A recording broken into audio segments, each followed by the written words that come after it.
Escape from Camp 14 by Blaine Harden. This is our book. First Impressions by Brian Garcia. Why our group chose this book?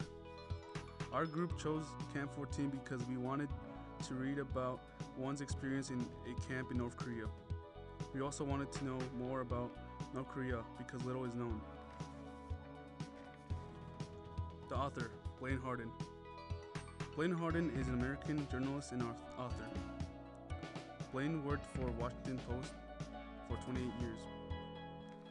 He was awarded the Ernie File Award for coverage of Siege of Sarajevo.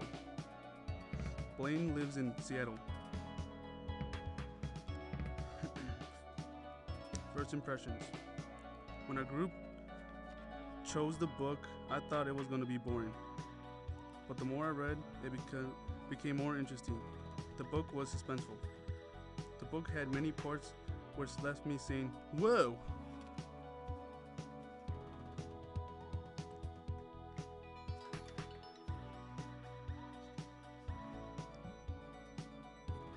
Escape from Camp 14 by Blaine Harden is the true story of Shin Dong-hyuk, an escaped North Korean work camp prisoner. In the novel, Blaine explains the horrors that Shin had to go through inside the camp, as well as escaping from the camp, and Shin's new beginning after his escape. Blaine Harden uses shock factor as a main literary device. This device adds a serious, almost morbid tone throughout the novel. It makes the reader understand that the work camps in North Korea are not just ordinary prisons, but inhumane concentration camps. An example of this is when Blaine explains what Shin experienced inside the camp. "You stole corn?" He ordered the girl to the front of the class. He struck her on the head again and again. Lumps puffed up on her skull. Blood leaked from her nose. Shin is a dynamic, heroic figure in the novel. He is characterized by diction. Some examples of how Shin was described in the novel were: Shin's body shows more scars from torture than any camp survivor I know, as well as, in addition to being burned over fire and hung by shackles, guards used pliers to rip out his fingernails.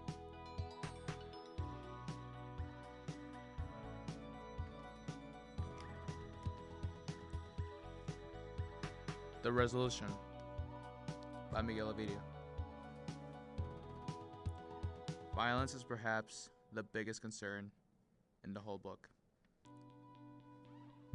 Shin experiences too much of it in his early years living within the barriers of the totalitarian governed country, and within these work camps is an intense system with no freedom whatsoever. Blaine Harden attempts to give the ideal image in what occurs in our world, giving each reader the wake-up call that harmony is absent in some parts of our planet. I was highly drawn to this in a way where I love to try to make the world a better place wholly. I would definitely give my all to help individuals, the environment, and spread love to infinity in our lives and those to come. Recommended? Yes, I would recommend it. It serves a well-learning lesson throughout a whole story. Hope had never seemed more important. It shares an intense amount of feeling through it all, from the first chapters to the final words of the epilogue. The book is strong. It may even change your personal view in life, alternating it for you to become a better and more considering of what is even going on in this universe. The reliability. Most of modern society seems to be highly perfect, or close to it. But ever since World War II, the Allies had been successful to free millions of Jews held against their lives. In a sense, North Korea is doing it again. As of destruction of humanity, individualism has indeed been taken over by a totalitarian hierarchy, though these situations can be stopped.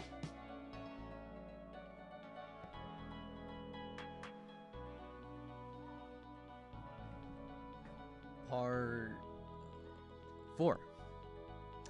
At what age should this book be read? Well, this book should be read at a certain age where one can handle graphic scenes in high detail, foul language, anybody with a high level of maturity. Teens and up is fine. Is it an important read? Of course.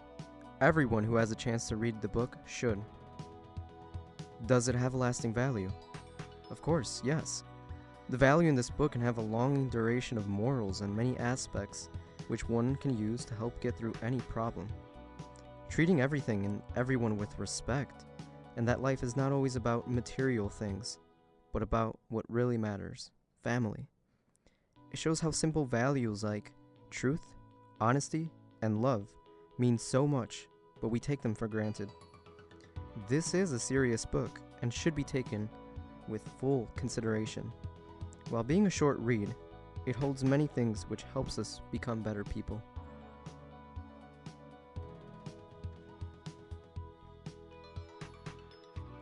Part 5. In Escape from Camp 14, Shin tells a night guard at his school about an escape plan that his mother and brother were going to attempt. The morning after, guards came for Shin and took him away in a jeep with a sack over his head. He later arrived at an underground prison where he was interrogated about his mother and brother's attempt to escape. The interrogators did not know that Shin was the informant, because the night guard took the credit for finding out about the escape plan. After days of vicious interrogation, Shin was cleared as the informant and he was placed in a cell with an older man named Uncle.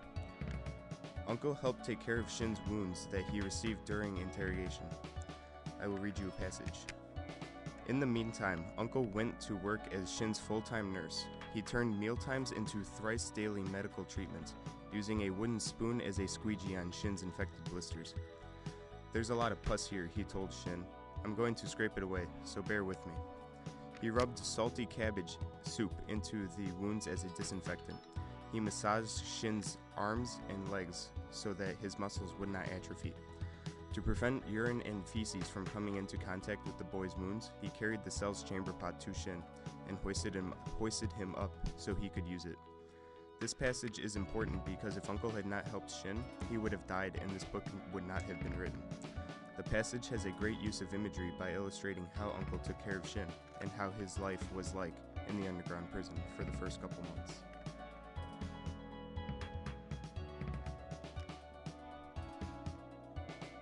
That's the end.